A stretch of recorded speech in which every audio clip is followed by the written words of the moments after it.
खूब आदमी पितर पितर पितर पितर चिल्ले आ रहा है।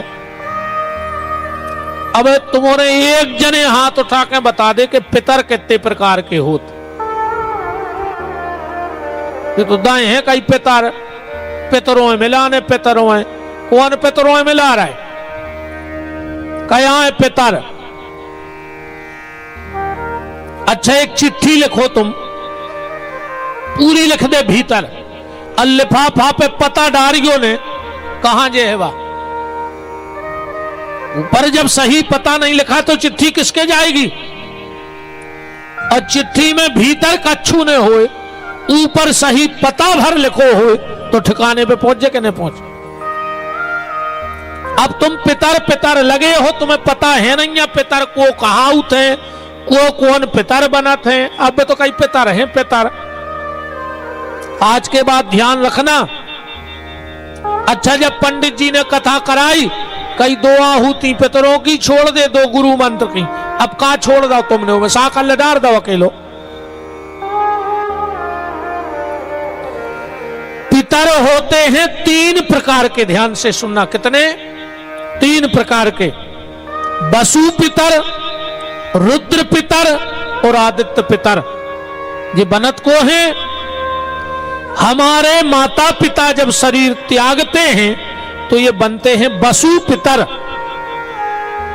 हमारे दादा दादी शरीर त्याग के जाते हैं, वो बनते हैं रुद्र पितर। और हमारे जो परदादा दादी होते हैं वो बनते हैं आदित्य पितर। अगर आपके माता पिता जीवित हैं और आप हवन कर रहे हो तो आपको वसु पितर की आहुति छोड़ने की आवश्यकता नहीं है, क्योंकि वो तो जिंदा है। अब तुमने जियत में ही उनको मारा रो आहुति डार के। अगर तुम्हारे दादा दादी जिंदा हैं तो तुम्हें रुद्र पितर की आहुति नहीं छोड़नी है, फिर तुम्हें सिर्फ एक आहुति छोड़नी है, ओम आदित्य पितरेभ्यो स्वाहा। फिर देखो तुम्हारे पितर तुमसे कैसे खुश नहीं होते, अपने आप प्रसन्न हो जाएंगे।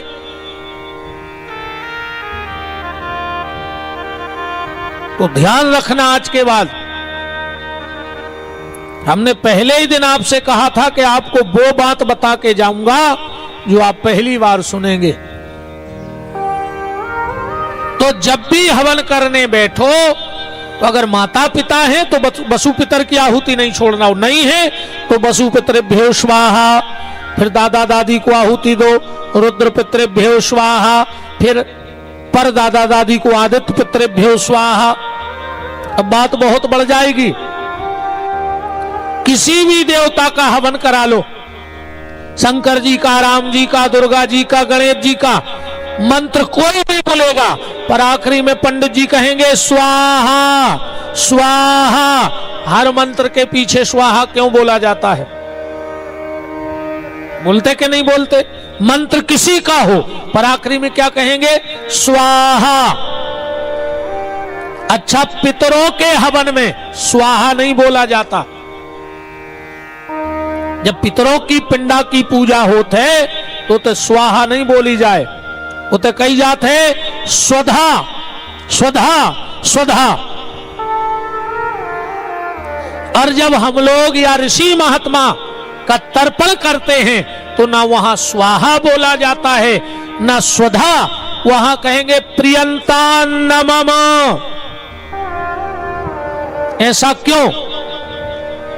अब देखेंगे अगर आगे टाइम मिला तो हर मंत्र के पीछे स्वाहा और पितरों के पिंडों में स्वधा क्यों बोला जाता है, इस पे भी आपको बता के जाएंगे। आज तो अपन रुद्राक्ष में प्रवेश कर रहे हैं। तो रुद्राक्ष कहां से बना? रुद्र माने शिव, और संस्कृत में आक्ष कहते हैं आंख को। भगवान शंकर की आंख से जो प्रकट हुआ उसको रुद्राक्ष कहा गया। दाहिनी आंख से बना रुद्राक्ष और बाईं आंख से बनी बैतरणी नदी। तो आपने कथा तो सुनी होगी टीवी पे आजकल,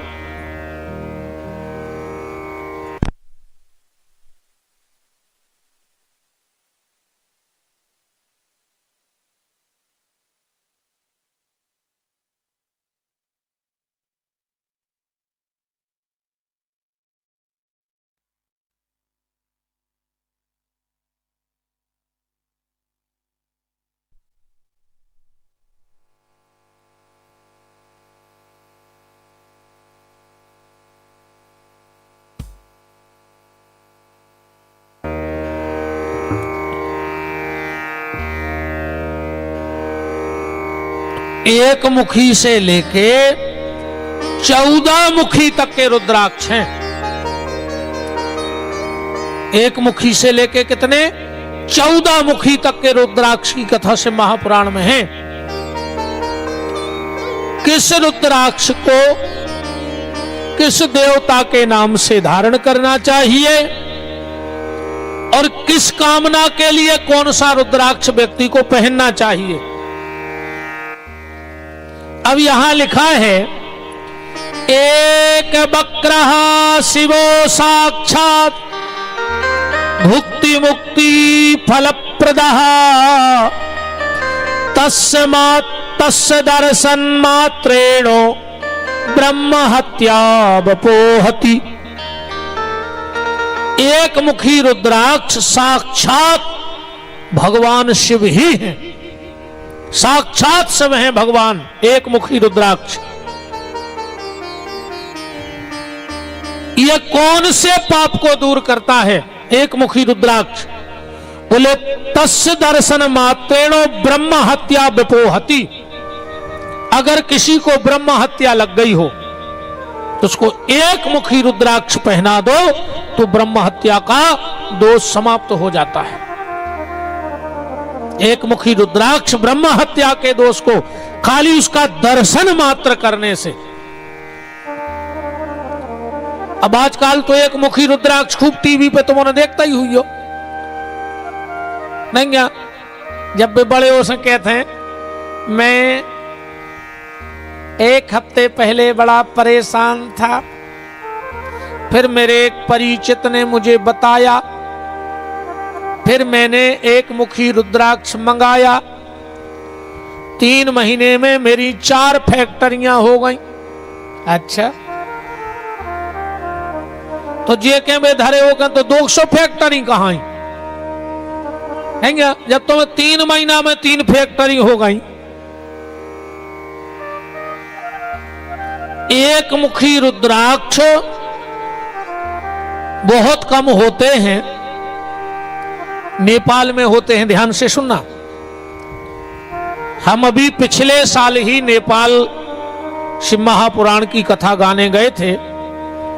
आप YouTube पे देख सकते हैं।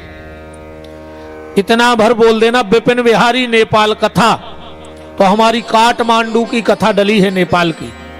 नवंबर में हम नवंबर में गए थे, नवंबर में, अभी साल भर भी पूरा नहीं हुआ। तो वहां 3 एक मुखी रुद्राक्ष होते हैं, ऐसी मान्यता है साल में। तो उन 3 का क्या होता है? बोले, एक पशुपतिनाथ जी की माला में डाल दिया जाता है, एक नेपाल के राजा को भेंट कर दिया जाता है, और एक प्रसाद में डाल दिया जाता है जिसके भाग्य में चला जाए। एक मुखी रुद्राक्ष का वो प्रभाव है कि मौत भी एक बार सोचती है। आप सबने शायद इतिहास पढ़े होंगे, हमारे देश में पूर्व जो प्रधानमंत्री रही श्रीमती इंदिरा गांधी, उनके पास एक मुखी रुद्राक्ष था, और जिस दिन उनको गोली लगी, आप पता कर लेना, वो एक मुखी रुद्राक्ष घर में भूल करके आई थी, उस दिन पहन नहीं पाई थी। एक मुखी रुद्राक्ष का यह प्रभाव है कि मौत को भी हटना पड़ता है। तो एका वक्रः शिव साक्षात भुक्ति मुक्ति फलप्रदा तस् दर्शन मात्रेणो ब्रह्म हत्या विपोहति। अब आता है 2 मुखी रुद्राक्ष। द्विवक्रो देव देवेशो सर्व काम फलप्रदः विशेषतः सरु रुद्राक्षो गोबंध। अगर किसी से गौ हत्या हो गई हो, गौ अपराध हो गया हो, गौ हत्या हो गई हो और गौ अपराध हो गया हो, ये 4 महापाप हैं भैया, ध्यान से सुन लियो। 4 महापाप कौन कौन से हैं? सबसे पहला, सोने की चोरी करना। ये पाप में नहीं गिना जाता, महापाप में। कबो सोने की चोरी न करियो, 7 पीढ़ी भोगत हैं, एक तो ठीक 7 को भोगने पर। दूसरा है गौ वध, भगवान कभी अपराध ना कराए किसी से। तीसरा है ब्राह्मण होकर के मदिरा पीना, ब्राह्मण होकर के मदिरा पीना। मदिरा तो को ने पियो चाहिए, अच्छी चीज नहीं है, पर जो ब्राह्मण होकर मदिरा का पान करता है उसको तो भयंकर दोष है। तो 3 पाप जे, और चौथो पाप है इन 3 ही को संग देवो। गऊ हत्यारे को संग देवो, सोने चोरी करवे वाले को संग देवो, और दारू पीवे वाले को संग देवो। अगर इन 3 को संग दे रहे हो तो तुम भी उतना ही पात की कहा है जितना वो है, उतने ही पात की तुम भी हो। जितना उसको भोगना पड़ेगा उतना ही तुम्हें भोगना पड़ेगा।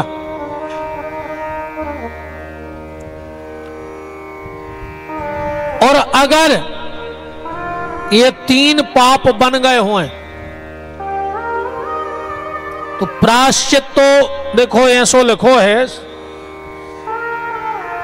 कि जे ब्राह्मण ने दारू पी हो या जे आदमी ने दारू पी हो, अगर एक को प्रायश्चित करने हैं तो जहां से तुमने दारू बैठ के पी है उते लगाओ जमीन में नाक, और गंगा जी तक घिट्टो नाक,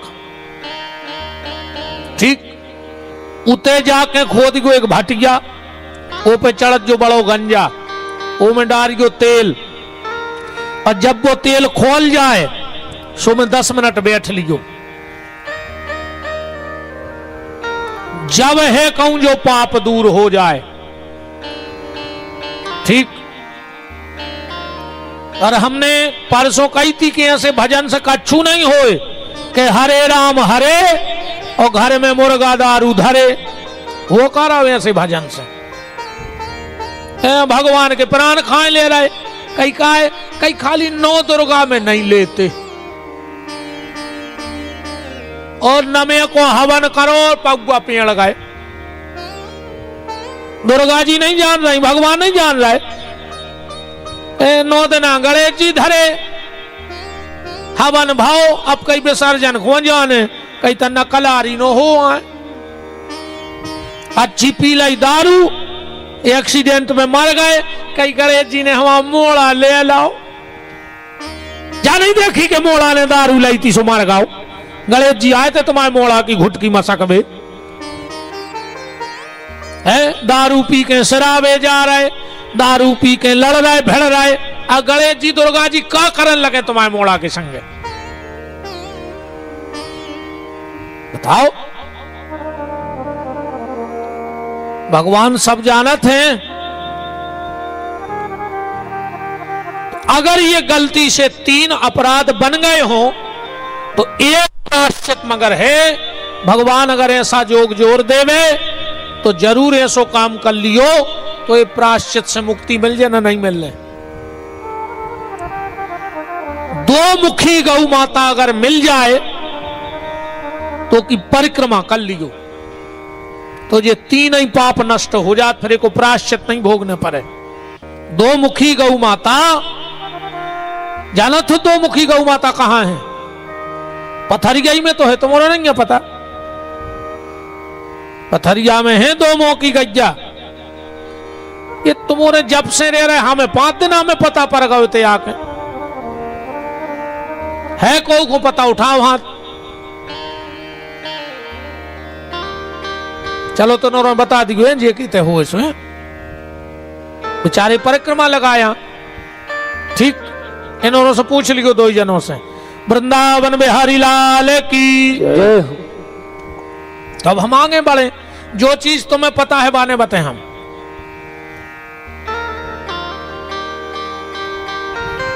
तो 2 मुखी रुद्राक्ष धारण करना चाहिए जिनसे गौ अपराध बन गया हो। फिर लिखा है त्रयी बक्रो ही रुद्राक्षो साक्षात साधनस सदा तत्प्रभाव युर्विद्या सर्व प्रतिष्ठिता। तीन मुखी रुद्राक्ष बच्चों को पहनाना चाहिए। आप 3 काम अपने बच्चों से करवाने लगो, और जितने बच्चे यहां बैठे हो तुम 3 काम करने लगो। फिर देखो तुम जो पढ़ोगे विद्या किताब में नहीं तुम्हारे दिमाग में रहेगी। पर पढ़ गयो अकेले उपाय से कछु नहीं हो, पढ़ने तो पढ़ है ही ना। हम कछु कह जाए तो जब तो हम बोई बोई कर रहे किताब में उठाता ही नहीं। नहीं पढ़ना, पर पढ़ाई के बाद जो तुम्हें याद नहीं होता वो गारंटी है। पहला, अपने बच्चों को 3 मुखी रुद्राक्ष पहनाना चालू कर दो। दूसरा, अपने बच्चे से कहो कि भगवान शंकर की पिंडी पर रोज ओम बनाया करे। और जे की याददाश्त कमजोर हो, चाहे पुरुष हो चाहे माताएं हो, जो नित्य भगवान शिव की पिंडी पर ओम बनाते हैं उनकी याददाश्त बड़ी तेज होती है। और तीसरा काम, कभी माताओं ध्यान से सुन लेना, कभी गुरुवार का हो दिन और पुख पड़ जाए नक्षत्र, और सुबह अगर मां उठ करके अनार की लकड़ी से अपने बच्चे की जीभ पर ओम ह्रीम लिख देवे तो उस व्यक्ति की मेमोरी बड़ी तेज होती है। साक्षात सरस्वती का मूल मंत्र है। गुरुवार का दिन हो, पुख पड़ जाए नक्षत्र और घर की देहरी पे मां का मुंह हो पूर्व की तरफ और बच्चे का मुंह हो उत्तर की तरफ, और अगर मां अपने बच्चे के मुंह पे अनार की लकड़ियां शहद में डुबो के, जरूरी नहीं दिखाए तुम तो शहद की लकड़ियां डुबाइयो, ओम ह्रीम, ह्रीम कैसो लिखो जे हा, ओई में आदो मां बड़ी की मात्रा और ऊपर छोटी सी बिंदी, जो बन जाएगा ह्रीम। तो 3 मुखी रुद्राक्ष विद्यार्थी के लिए साक्षात सरस्वती की कृपा उस पे होती है जो 3 मुखी रुद्राक्ष धारण करता है। विद्या उसको बहुत आती है, बच्चों को जरूर पहनाना। फिर आती है चतुर्मुखी रुद्राक्ष। चतुर्वाक्यम स्वयं ब्रह्मा नर हत्या विपोहति, जिससे मर्डर हो गया हो, हत्या कर दी हो किसी की, तो 4 मुखी रुद्राक्ष धारण करने से वो हत्या का दोष समाप्त हो जाता है। अब 5 मुखी रुद्राक्ष की कथा आती है।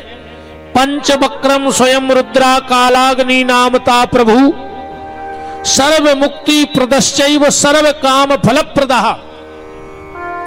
अगर किसी काम में अड़चन आ रही हो, काम बनते बनते रुकते हो, तो उस व्यक्ति के लिए पंचमुखी रुद्राक्ष पहनना चाहिए, पंचमुखी रुद्राक्ष धारण करना चाहिए। फिर आता है षड्वक्राकार्तिकेयास्तु धारणे दक्षिणे भुजे ब्रह्म हत्यादिक पापई मुंचते नात्र संशयः। 6 मुखी रुद्राक्ष गले में न पहनो चाहिए, हाथ में पैरो चाहिए, तो भुजा में, गले में गड़बड़ प्रभाव देने लगेगा। एक किस काम में आता है? बोले ब्रह्म हत्यादिक पापई पापैर मुंचते, निंदा चुगली करी होए, किसी का धन छल से हरण कर लिया हो, तो 6 मुखी रुद्राक्ष धारण करने से उस पाप का दोष समाप्त हो जाता है। फिर आता है सप्तवक्रो महेशा नामतः धारणा तस्य देवेशो दरिद्रे। बहुत धन कमाने के बाद भी तुम्हारे घर में धन का संचय ना हो रहा हो, धन व्यर्थ में जा रहा हो, दवाई में, दारू में, लड़ाई में, झगड़े में, मारपीट में, तो 7 मुखी रुद्राक्ष को घर में लाके पूजा करने से हमारे घर का धन व्यर्थ जाना बंद हो जाता है। अब आता है 8 मुखी रुद्राक्ष। चाष्ट बक्रो सुमर्तश्च भैरवा धारणा तस्य पूर्व मृत्यो। अगर किसी ने तुम्हें अकाल मृत्यु बता दी हो, कोई भय बता दिया हो कि जल से भय है, वाहन से भय है, तो उस व्यक्ति के लिए 8 मुखी रुद्राक्ष धारण कर लेना चाहिए। तो जीवन में आने वाली अल्प टल जाती है। अब आता है 9 मुखी रुद्राक्ष।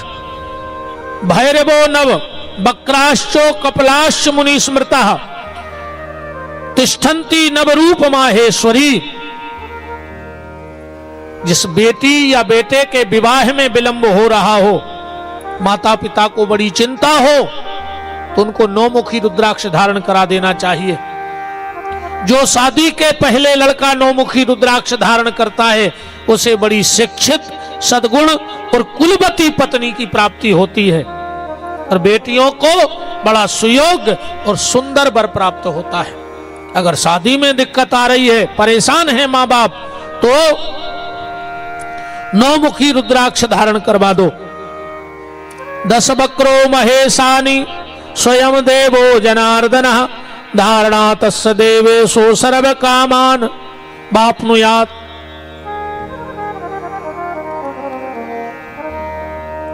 किसी भी कार्य में असफलता मिल रही हो, दुकान हो, बिजनेस हो, उसके लिए 10 मुखी रुद्राक्ष की पूजा करनी चाहिए। जो दुकानदार हैं वो 10 मुखी रुद्राक्ष अपनी दुकान में जरूर रखें। हाँ, फिर आप दुकानदारी देख लेना। अब आया 11 एकादश मुखो यास्तु रुद्राक्ष परमेश्वरी सा रुद्रो धारणा तस्य सर्वत्र विजयी भवेत। जो पॉलिटिशियन हैं, जो नेता हैं, जो पत्रकार हैं, जो कलाकार हैं, इनके लिए 11 मुखी रुद्राक्ष धारण करना चाहिए। जो नेता पॉलिटिक्स के क्षेत्र में हैं, अगर वो 11 मुखी रुद्राक्ष धारण करते हैं तो उन्हें कभी पराजय का मुंह नहीं देखना पड़ता। पत्रकार, कलाकार और नेता ये 3 काम करने लगे तो इनको कभी पराजय का मुंह नहीं देखना पड़ेगा। गणेश जी की पूजा, त्रिलोक विजय को पाठ अगर न कर पाओ तो जो नियम बना लो कि हम चाहे मोबाइल में बैठ के मंदिर में 5-7 मिनट त्रिलोक विजय सुने, मनो डेली सुने। आप मोबाइल पे डालना त्रिलोक विजय, तो एक स्त्रोत आता है। त्रिलोक विजय का पाठ, गणेश जी की पूजा और 11 मुखी रुद्राक्ष जिसके पास होता है, वो जीवन में कभी पराजय का मुंह नहीं देखता। और एक बात और सुन लो, चुनाव में जीत किसकी होती है? जीत किसकी होती है बताओ? जिसके पास संख्या बहुत होती है वो चुनाव जीत जाता है। इस बात को मानते हो पथरिया वाले के नहीं?